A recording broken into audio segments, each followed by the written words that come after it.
Magandang araw po, welcome po sa aking channel, Love9 TV. Meron po tayong bagong video presentation, isang residential property na meron pong overlooking view. Ito po ay 2-story house na may lot area na 398 square meters. Ito pong bahay ay may floor area na 210 square meters. Titulado, buhay po ang may-ari, kaya wala po kayong maging problema sa documentation o sa transfer ng title. Ito po ay fully furnished, kaya lahat pong gamit na nakikita nyo ay kasama po yan. At sa likod po nitong bahay ay meron pong dalawang bungalow house na pwede pong gawing guest house.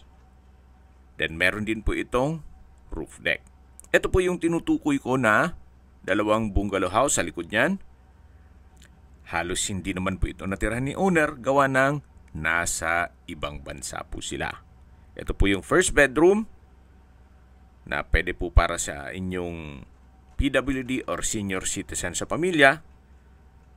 Then dito po sa second floor ay meron pong 3 kwarto. Meron po itong balkonahe sa dulo. Then dito naman po sa kabilang side ay yung hagdan papunta sa roof deck o view deck, na kung saan matatanaw nyo po ang Taal Lake at Volcano, pati po Mount Makulot. Nandito na po tayo sa roof deck na kung saan meron po itong kubo. Halos wala na po kayong ipapagawa dito. Once na ma-acquire itong property, pwede na pong lipatan kaagad. Tunghayan nyo po itong kapaligiran kung saan napakatahimik po ng lugar, sariwang hangin at malamig po ang klima. Napakalapit lang po nito sa Fernando Air Base sa Lipa, Batangas.